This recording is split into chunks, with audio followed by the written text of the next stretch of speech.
Rais wa Tanzania Samia Suluhu Hassan ameonya wanaharakati kuwa serikali haitasita kuchukua hatua dhidi yao kwa kuchochea vurugu nchini humo.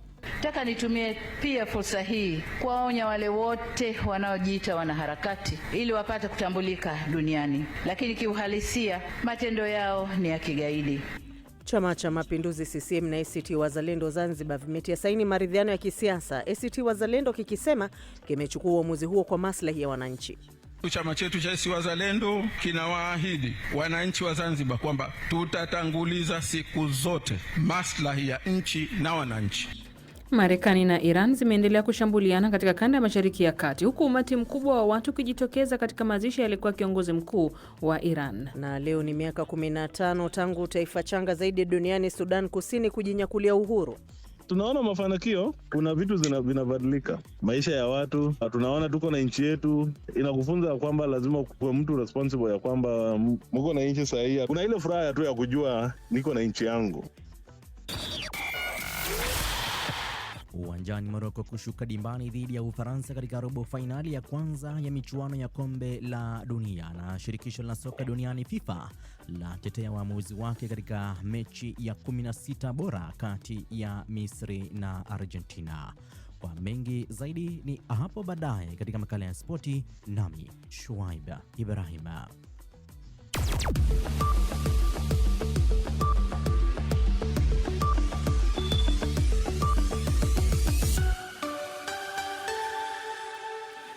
Ifuatayo ni taarifa ya habari za ulimwengu na mimi ni Halima Nyanza. Rais wa Tanzania Samia Suluhu Hassan amewaonya wanaharakati wenye mioyo ya ugaidi, akisema serikali haitasita kuchukua hatua dhidi yao ili kuhakikisha nchi inaendelea kuwa salama. Rais Samia ametoa onyo hilo leo Alhamis Julai 9 Ikulu ya Zanzibar, wakati akihutubia hafla tamko la pamoja la maridhiano ya kisiasa visiwani humo baina ya Chama cha Mapinduzi CCM na ACT Wazalendo. Vitendo vya kigaidi katu havikubaliki, sio kwa Tanzania tu bali ulimwengu mzima. Hivyo basi niwaonye kwa mara nyingine wale wote wanaojishughulisha na vitendo hivyo kwamba taifa lolote duniani hutumia nguvu ya dola kuhami raia wake na kulinda heshima yake. Nasi Tanzania kama taifa hatutasita kufanya hivyo. Nataka niwahakikishie kwamba serikali ya Jamhuri ya Muungano wa Tanzania itaendelea kuunga mkono juhudi zote zenye dhamira ya kulinda amani, kuendeleza umoja wa muungano wetu na kuimarisha ustawi wa wananchi wetu. BBC imepata ushahidi kwamba madai ya uongo na ya kupotosha kuhusu virusi vya Ebola yanachochea wafanyakazi wa afya katika Jamhuri ya Kidemokrasia ya Kongo kufanyiwa vurugu. Katika matukio tofauti takriban 12, vituo vya kutolea matibabu vimeshambuliwa na pia taratibu za mazishi kwa walioathiriwa na virusi hivyo kuvurugwa pamoja na mashambulizi binafsi. Kumekuwa na taarifa potoshi kwamba ugonjwa huu wa Ebola haupo na ni mpango tu wa watu kupata fedha. Wafanyakazi wa afya wanaambukiza watu makusudi ama wanachukua viungo vya watu. Zaidi ya watu 700 wameambukizwa ugonjwa huo katika Jamhuri ya Kidemokrasia ya Kongo. Mlipuko umearifiwa kutokea katika eneo la Bushehr karibu na eneo uliopo mtambo mkubwa wa nyuklia wa Iran, huku Jordan ikisema kuwa imedungua makombora 8 yaliyofyatuliwa kutoka Iran, wakati ambapo Marekani na Iran zinaendelea kushambuliana. Shirika la habari la Iran la Mehri limesema mlipuko umesikika pia katika mji ulioko pwani wa Bandar Abbas saa kadhaa baada ya majeshi la Marekani kusema kuwa limemaliza awamu yake ya sasa ya mashambulizi. Wizara ya mambo ya nchi za nje ya Iran imelaumu kwamba mashambulizi yaliyofanywa na Marekani katika miundombinu ya raia ni uhalifu wa kivita. Ikionekana kujibu mashambulizi hayo, Iran imesema imezilenga rasilimali za Marekani zilizoko Kuwait, Bahrain na Qatar. Unaendelea kusikiliza habari za ulimwengu kutoka idhaa ya Kiswahili ya BBC. Umati mkubwa wa watu umejitokeza katika mitaa ya mji wa Mashhad ambako kiongozi mkuu wa Iran Ali Khamenei anazikwa leo, ikiwa ni kilele cha wiki ya maombolezo. Mashhad ni sehemu iliyozaliwa na pia eneo takatifu la Waislamu wa madhehebu ya Shia. Mashambulizi yaliyofanywa na Marekani yamesababisha njia ya reli iliyounganishwa Tehran na Mashhad kutofanya kazi jana usiku. Lakini hata hivyo, maafisa wa Iran wamesema haitaathiri mpangilio wa shughuli za mazishi. Watu 28 wamekufa katika tukio la moto lililotokea katika kiwanda cha viatu nchini China. Taarifa zaidi na Esther Namuhisa. Picha ya video inaonyesha wafanyakazi wa kuzima moto wakijaribu kuzima moto huo katika jengo lililoungua vibaya kusini mashariki mwa mji wa Jinghang, huku baadhi ya watu wakielezwa kunasa juu ya paa. Taarifa za awali zinadai kuwa huenda moto huo ulianza wakati malighafi za kutengeneza viatu ambazo zinashika moto kwa haraka zilipoungua. Hivi karibuni, China ilianzisha kampeni ya kuzuia hatari za moto katika majengo marefu baada ya kutokea tukio baya la moto lililoteketeza majengo kadhaa marefu huko Hong Kong na kusababisha vifo vya watu 168. Na mshawishi wa mtandao kutoka nchini Ghana, Frederick Kumi, ambaye anafahamika pia kama Abu Trika, amesafirishwa kwenda Marekani kujibu mashtaka ya kula njama za utapeli wa kimapenzi wa kiasi cha dola milioni 8 za Kimarekani. Hata hivyo, mwenyewe amekanusha tuhuma hizo za kuwatapeli wazee kwa njia ya mtandao. Amesafirishwa leo kwa kutumia ndege, ambapo wakili wake ameiambia BBC kwamba walijaribu kuzuia uhamishi huo mahakamani, lakini hata hivyo baadaye akapata taarifa kwamba tayari amesafirishwa kwenda nchini Marekani. Hii ni BBC. Kulia kwangu hapa katika studio zetu za Dar es Salaam, mwenzangu huyo Halima Nyanza amekusomea taarifa ya habari za ulimwengu. Halima, asante sana. Matangazo haya ni ya jioni ya Dira ya Dunia kutoka idhaa ya Kiswahili ya BBC. Ukiwa visiwani Zanzibar unaweza kutusikiliza kupitia Zenj FM. Nchini Tanzania ni Abudi FM pamoja na CGFM. Kenya ni kupitia Most FM, Gulf Radio pamoja na Mwenedu FM. Kule Uganda kuna Radio Lira, Radio Kitara na Voice of Busoga. Jamhuri ya Kidemokrasia ya Kongo, Radio Muungano kule Beni na Lizadal Radio. Lakini pia kwenye FM Mombasa na Nairobi kupitia 93.3, Kisumu na Nakuru ni 88.1. Yanapatikana pia katika tovuti yetu ya BBC News Swahili, ukurasa wetu wa YouTube BBC Swahili, kadhalika na Facebook. Hivyo hivyo rambaza tuandika BBC Swahili. Kwa mara nyingine na kukaribisha, mimi ni Skola Kisanga nikiwa hapa Dar es Salaam na mwenzangu Nairobi ni Karo Robi. Karo. Naam, Skola. Karibu tuanze kazi. Asante kabisa, na naanzia huko kwenu Tanzania ambako Rais Samia Suluhu Hassan amewaonya wanaharakati akisema serikali haitosita kuchukua hatua dhidi yao ili kuhakikisha nchi inaendelea kuwa salama. Rais Samia ametoa onyo hilo hii leo akiwa katika Ikulu ya Zanzibar wakati akihutubia hafla ya tamko la pamoja la maridhiano ya kisiasa Zanzibar baina ya Chama cha Mapinduzi CCM na ACT Wazalendo. Kwa kuwa nimepata fursa hii au nafasi hii kuzungumzia masuala ya utulivu na amani katika taifa letu, nataka nitumie pia fursa hii kuwaonya wale wote wanaojiita wanaharakati ili wapate kutambulika duniani, lakini kiuhalisia matendo yao ni ya kigaidi. Ugaidi unajumuisha vitendo vya uvunjifu mkubwa wa amani, uharibifu wa mali na miundombinu vinavyokusudia kuitishia jamii au kuishurutisha serikali kukubaliana na matakwa ya watu au kundi fulani kwa ajili ya kutimiza haja za kisiasa, kiitikadi au kidini. Lakini kwa mustakabali wa sasa, dunia tunayokwenda nayo, unaweza ukafanyika pia ukikusudia kuirudisha nyuma nchi inayoendelea kwa kasi. Watu au kundi hilo linakuwa na kauli zinazovaa sura ya kizalendo, lakini kwa undani ni maslahi binafsi. Mtu anayeipenda nchi yake kiukweli huijenga na sio kuibomoa. Rais Samia pia amewahakikishia Watanzania kwa serikali kuimara kuwalinda raia na mali zao, na hivyo kuwataka wananchi kuungana na serikali kulinda mali na maeneo yao, huku akiwasihi Watanzania kushikamana. Tushikamane kwa ajili ya maendeleo ya taifa letu na sio kulifanya taifa kuwa duni kwa matakwa ya watu binafsi ambao maisha yao huko waliko na hata hapa nchini yanategemea malipo yatokanayo na kufanya vurugu au kuivuruga nchi yao kwa maslahi ya wengine. Amewaonya wale wanaojaribu kuvuruga amani ya nchi. Vitendo vya kigaidi katu havikubaliki, sio kwa Tanzania tu bali ulimwengu mzima. Hivyo basi niwaonye kwa mara nyingine wale wote wanaojishughulisha na vitendo hivyo kwamba taifa lolote duniani hutumia nguvu ya dola kuhami raia wake na kulinda heshima yake. Nasi Tanzania kama taifa hatutasita kufanya hivyo. Nataka niwahakikishie kwamba serikali ya Jamhuri ya Muungano wa Tanzania itaendelea kuunga mkono juhudi zote zenye dhamira ya kulinda amani, kuendeleza umoja wa muungano wetu na kuimarisha ustawi wa wananchi wetu. Zanzibar ikiwa na amani, Tanzania inakuwa salama. Hapa naomba nisisitize na kusema amani ni mtaji, maridhiano ni daraja, na wananchi ndio sababu ya uongozi wetu. Hatuna budi kuwatumikia kwa amani na utulivu. Ni Rais wa Tanzania Samia Suluhu Hassan wakati wa hafla ya uwasilishaji wa tamko la pamoja la mwafaka wa kisiasa baina ya Chama cha Mapinduzi CCM na ACT Wazalendo hii leo visiwani Zanzibar. Nam, tunasalia huko kwa ambapo zoezi hilo limeshuhudiwa na Rais wa Zanzibar na mwenyekiti wa Baraza la Mapinduzi Daktari Hussein Ali Mwinyi pamoja na mwenyekiti wa chama cha ACT Wazalendo Othman Masoud Othman, na pia pande zote mbili zimekubaliana kwa ajili ya kufanyiwa kazi baada ya tamko la pamoja na mwafaka wa kisiasa baina ya Chama cha Mapinduzi yani CCM pamoja na ACT Wazalendo, hafla ambayo imefanyika visiwani Zanzibar. Taarifa kwa kina zaidi, huyu hapa Halima Nyanza.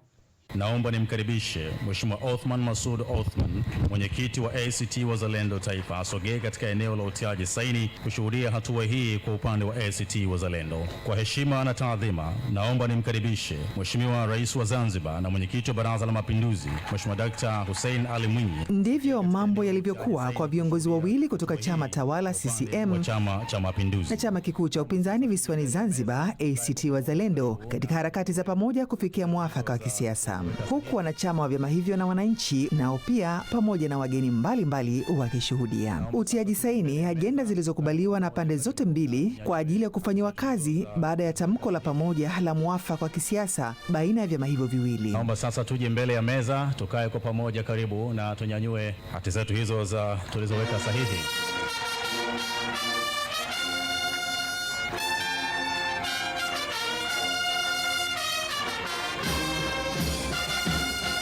Na ukafikia wakati wa kuzungumza. Mnaweza mkapigana, mkauana, mkamalizana, lakini mwisho mtarudi kwenye kuzungumza. Mwenyekiti wa chama cha ACT Wazalendo Taifa Othman Masoud Othman amesisitiza kuwa yale yote yaliyokusudiwa kufikiwa katika mchakato huo sio kwa maslahi ya chama ama watu binafsi, bali ni kwa manufaa ya nchi, watu wake na vizazi vijavyo, na kutaka kukataliwa kwa wale wote wanaobeza na kupinga makubaliano hayo. Othman Masoud Othman ambaye pia aliwahi kuwa makamu wa kwanza wa rais wa serikali ya mapinduzi Zanzibar ameahidi yafuatayo. Ya kwanza, chama chetu cha ACT Wazalendo kimeingia katika mchakato huu kwa dhamira njema na kwa nia ya kutekeleza yote yatakayofikiwa. La pili, tunafahamu bado safari iliyopo mbele yetu ni kubwa sana na ngumu, lakini tumejidhatiti kuienda ili kutafuta ndoto ya watu wa nchi hii ya amani na utulivu endelevu na ustawi wa kijamii na kiuchumi. Ya tatu, chama chetu cha ACT Wazalendo kinawaahidi wananchi wa Zanzibar kwamba tutatanguliza siku zote maslahi ya nchi na wananchi, na kamwe hatutotanguliza maslahi ya chama chetu wala maslahi binafsi. Na nne, chama chetu kitasimamia yote yatakayohitajika na kitaendelea kuwafikia wananchi wote wa Zanzibar bila kujali itikadi zao ili kuwaelimisha juu ya umuhimu wa mchakato huu. Kwa upande wake, Rais wa Zanzibar na mwenyekiti wa Baraza la Mapinduzi Dr. Hussein Ali Mwinyi amesema hatua iliyofikiwa ya utiaji saini tamko la pamoja ni hatua muhimu ya kufungua njia katika kufikia utekelezaji wa matakwa ya kikatiba ya kuwezesha uundwaji wa serikali ya umoja wa kitaifa kwa mujibu wa katiba ya Zanzibar ya mwaka 1984. Hatua hii ya leo ni muhimu sana kwangu kama kiongozi wa nchi katika utekelezaji wa azma yangu ya kuimarisha umoja, maridhiano na mshikamano wa wananchi wa Zanzibar, ili kwa pamoja tuweze kushirikiana katika kuleta maendeleo ya nchi yetu kwa manufaa ya wananchi wote. Mheshimiwa viongozi na ndugu wananchi, napenda nikuhakikishieni kuwa niko tayari kushirikiana na viongozi wenzangu kusimamia awamu ya pili ya mchakato ambayo inaanza kwa hatua hii ya kutolewa kwa tamko hili la pamoja na kufuatiwa na hatua nyingine ikiwemo mazungumzo ya ajenda zilizokubaliwa. Ni mategemeo yangu kuwa awamu ya pili ya mchakato utaongozwa na dhamira ya dhati ya kupata muafaka na kwamba maslahi ya Zanzibar yatawekwa mbele kwa lengo la kujenga mustakabali mwema wa nchi yetu na watu wake. Rais wa Zanzibar pia ametoa wito kwa viongozi wote wa vyama vya siasa na wananchi wa Zanzibar kuunga mkono dhamira hiyo ya kuleta maelewano na maridhiano. Hatua hiyo iliyofikiwa inafungua njia kwa ACT Wazalendo kushirikiana tena na serikali ya CCM na pengine uwepo tena wa serikali ya umoja wa kitaifa. Serikali ya umoja wa kitaifa visiwani Zanzibar imeelezwa kuwa ni nguzo muhimu katika kudumisha amani amani na maelewano. Katika serikali iliyopita, chama cha ACT Wazalendo kilikuwa miongoni mwa vyama vilivyounda serikali ya umoja wa kitaifa, lakini baada ya uchaguzi mkuu wa mwaka 2025 na matokeo kukipa ushindi mkubwa Chama cha Mapinduzi, ACT Wazalendo kilipinga matokeo hayo na kugoma kushiriki kuunda serikali kwa mujibu wa katiba, na mvutano huo ukasababisha kuundwa kwa tume maalum ya maridhiano. Mazungumzo ya pande hizo mbili baina ya vyama hivyo viwili ambayo yamedumu kwa miezi kadhaa hayakuhusu tu kuingia serikalini, bali pia yaliangazia masuala mbalimbali muhimu ikiwemo utawala bora na mfumo wa uchaguzi. Halima Nyanza, Dira ya Dunia, BBC. Na msikilizaji, ili kuangazia hatua hiyo ya Chama cha Mapinduzi CCM visiwani Zanzibar na ACT Wazalendo kufikia maridhiano ya kisiasa, awali mwenzangu David Nki alizungumza na mfuatiliaji wa siasa za Zanzibar Ali Makame pamoja na Mohamed Isa ambaye ni mchambuzi wa siasa. Anaanza kwa kuelezea iwapo hatua hii ilitarajiwa.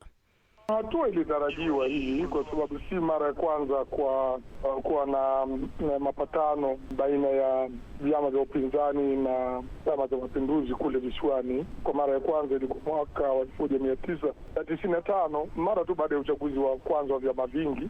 Wakati huo ilikuwa ni kati ya chama cha CUF na CCM, na ikawa wametokea kutatizana baina ya vyama hivyo viwili, kafu ikidai kwamba uchaguzi ule ulikuwa umeporwa, ikaendea mpaka hali ya uvunjifu wa amani, lakini ikaja ikasuluhishwa na Jumuiya ya Madola, na ikaja mara nyingine hapa kwenye uchaguzi uliokuwa umepita, ikawa chama cha ACT Wazalendo pia na Chama cha Mapinduzi wakaingia kwenye makubaliano ambayo yaliendelea kwa muda wa awamu iliyokuwa imepita ya utawala. Kwa hiyo sasa hivi baada ya uchaguzi uliopita ilikuwa ni swala la muda tu, kwa sababu kusema kweli pande zote mbili zina nia ya kuona kwamba kuna amani visiwani. Nije kwako Makame, kama mwanasiasa, kwa nini kutokuelewana kunajirudia bila suluhisho la kudumu? Kwanza, viongozi wetu wa Kiafrika mara nyingi kuondoka madarakani kunakuwa na ubishi mkubwa sana, na huu mfumo wa vyama vingi ulipoletwa, kama mnavyofahamu kwamba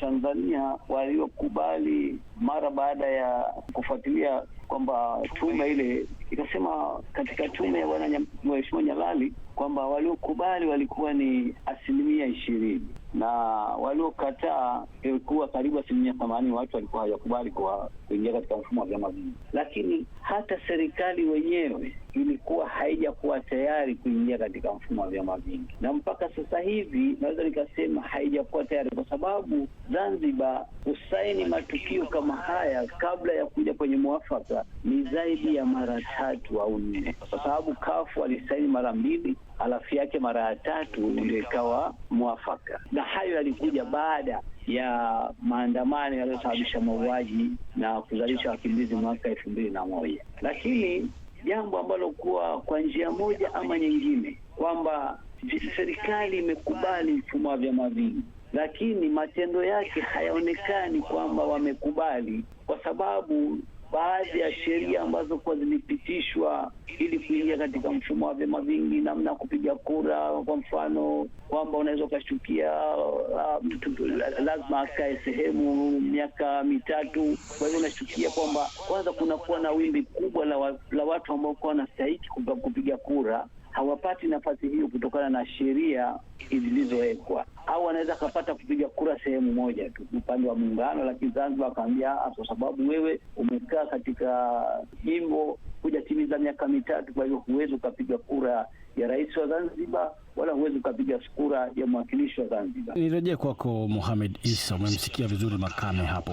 Nadhani bado hatujaambiwa vipengele mahususi vilivyokubaliwa, japo tunafahamu hoja za ACT zilizochelewesha uundaji wa serikali ya umoja wa kitaifa. Unadhani ni upi hasa uzito wa hoja hizo, ikiwemo vile kupiga kura ya mapema, Mohamed? Mimi nadhani tatizo kubwa katika nchi nyingi za Afrika, sio tu Zanzibar, ni tatizo la ima katiba kuwa na mapungufu makubwa au uadilifu katika utekelezaji wa yale ambayo yamekubaliwa, ima iwe katika maridhiano au iwe katika katiba. Ikiwa katika serikali ya umoja wa kitaifa utaratibu unasema kwamba kutakuwa na upigaji kura ya awali na taratibu zake zimepangwa, kisha taratibu hizo zikakiukwa, au kama tunazungumza ndugu Makame hapo, baadhi ya wale waliotakiwa kupiga kura wakawa wanalalamika wapewi haki hiyo inavyostahili, hapo tatizo linakuwa kubwa zaidi. Hata iingiwe maridhiano mara 100, itakuwa bado tatizo ni kubwa, na kwa kweli malalamiko yamekuwa si tu mara hii, na hata wakati ule wa chama cha CUF kikiwa chama kikuu cha upinzani ilikuwa ni hivi, na hapa tumekuja tena kwenye chama kikuu cha upinzani ACT Wazalendo, unalikuta tatizo hilo linajirudia. Kwa hiyo si kwamba binadamu hawa wana upungufu wa namna gani, lakini ninachokiona mimi ni upungufu wa uadilifu katika utekelezaji wa yale makubaliano ambayo yanafanyika. Makame, kuna hoja kwamba kinachofanyika hii leo Zanzibar kuzungumza mezani masuala kama hayo pia kinafaa kufanyika huko Jamhuri ya Muungano wa Tanzania, kule Tanzania bara nikimaanisha. Unadhani ni upi haswa uzito wa hoja hii? Uzito wa hoja hizi ni kwanza ni kutokuaminiana, kwa sababu imefika wakati kwamba namna ambavyo kuwa viongozi wanaongoza serikali wanaona, kwa mfano ukiangalia uchaguzi huu uliopita Zanzibar, kuna majimbo ambayo kwa siku zote yanajulikana kwamba ni majimbo ya wapinzani, lakini kumejengwa mfumo kwamba na yule rafiki yangu naye awe mwakilishi na rafiki yangu awe mbunge kwenye chama changu, lakini kubwa ni kuonyesha kwamba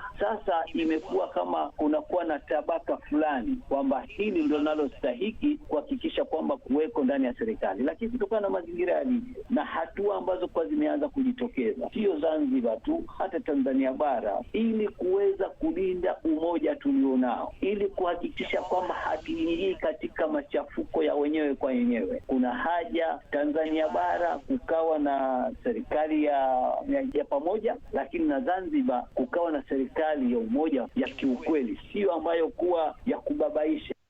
Tukitoka Zanzibar, Tanzania, twende huko Mashariki ya Kati. Marekani na Iran zimeendelea kushambuliana kwa siku ya pili mfululizo, huku wizara ya mambo ya nje ya Iran ikilaani mashambulizi ya Marekani dhidi ya miundombinu ya kiraia na kuyataja kuwa uhalifu wa kivita. Kwa upande wake, Iran imesema imelenga mali na maslahi ya Marekani nchini Kuwait, Bahrain na Qatar.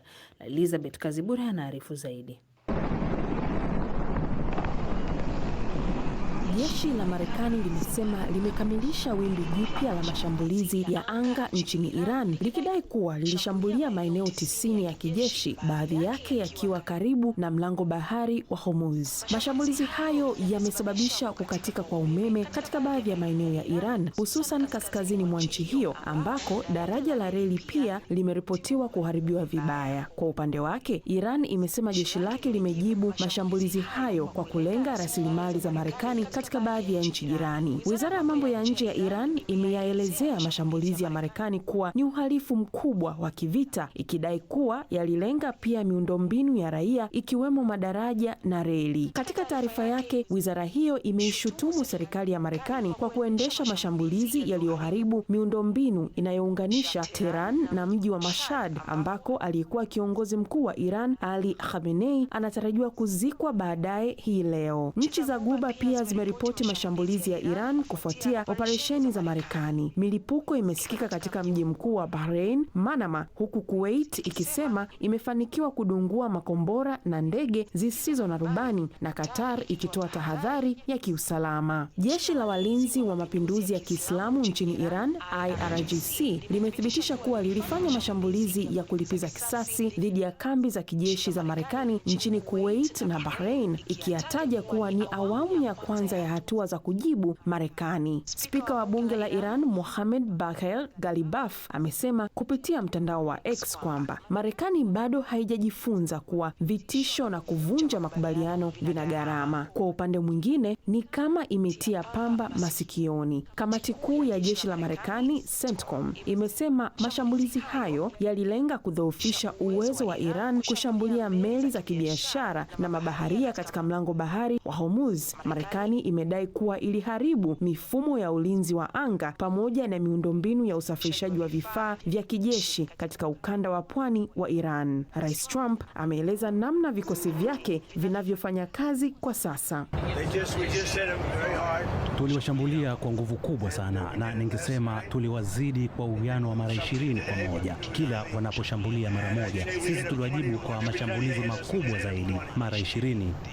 Ndivyo tulivyofanya usiku wa jana. Leo walifanya shambulio dogo, lakini kwa kiasi kikubwa ilikuwa ni hatua ya kulipiza kisasi kufuatia mashambulizi yetu ya jana usiku. Kwa kweli walishambulia boti 3, si 2 kama ilivyoripotiwa awali, na kila wanapofanya shambulio sisi hujibu kwa nguvu kubwa zaidi. Wakati huo huo, milipuko mingine imeripotiwa katika miji ya Konarak, Chabahar na Bandar Abbas kusini mwa Iran.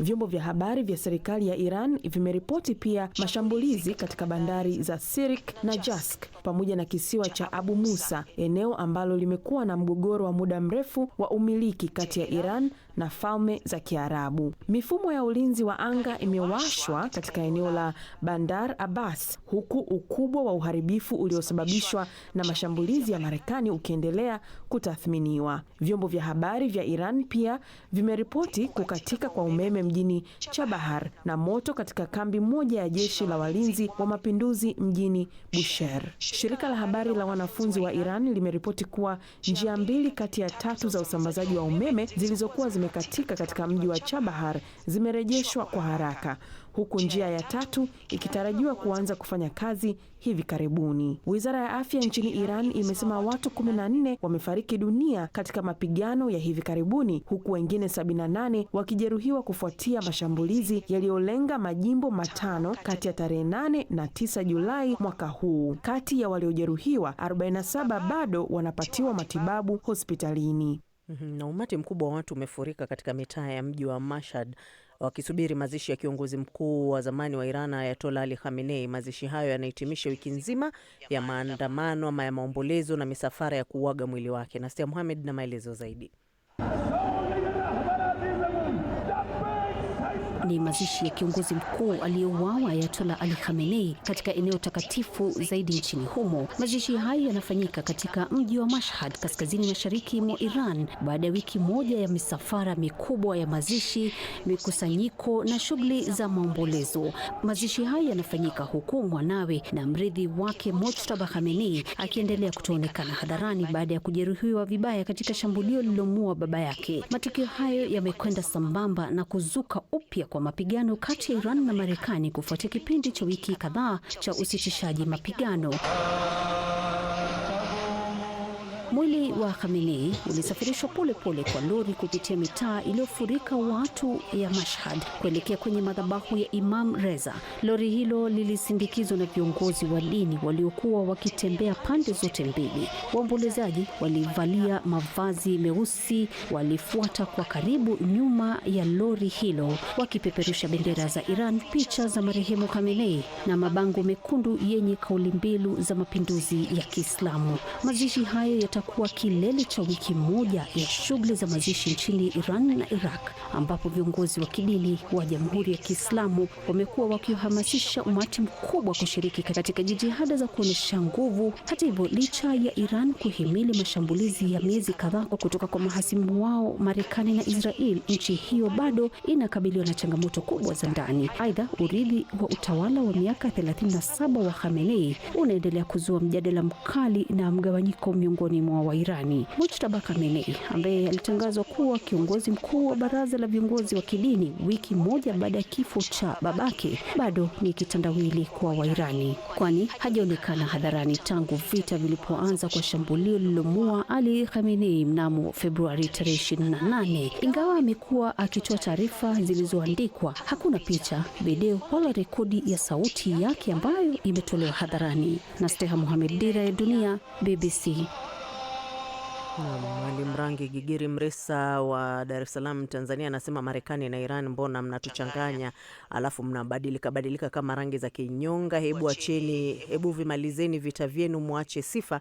Ni maoni aliyotutumia kupitia ukurasa wetu wa Facebook BBC News Swahili, kama pia alivyofanya Wilfred Kalinjuma wa Burungura, Mureba, Tanzania. Anasema ACT Wazalendo, kiukweli mmeonyesha mshikamano, muda mwingine mnaweza tena kuingia kwenye kinyang'anyiro. Ali Mrangi Gigiri Mresa kwa mara nyingine pia naona ametuma ujumbe hapa kadhaa, lakini nipitie huwa Irungu Mwangi anasema wanaharakati ndio nguzo muhimu ya kuhakikisha haki za binadamu hazikiukwi na serikali ambazo huenda zikawa zinatumia njia za kiudikteta kusawazisha sera za ukandamizaji. Jafari Kopo kule Moshi, Tanzania, naye anasema binafsi naamini maridhiano huko Zanzibar ni kwa maslahi ya taifa. Na Ngalama Maluta wa Isolo, Magu, Mwanza, Tanzania, anasema napokea matangazo haya BBC kupitia Nyanza FM Bariadi. Lakini vile vile hapa pia naona maoni ya huyu nane Sambo Mpenda Amani, na anasema viongozi wote ulimwenguni waige mfano mzuri wa viongozi wakubwa wa Zanzibar kukubaliana kuzika tofauti zao kwa maslahi mapana ya nchi zao. Nikushukuru pia Frank Shayo kwa kuwa nasi katika matangazo haya ya jioni. Nikipata fursa nyingine bila shaka nitasoma maoni yako.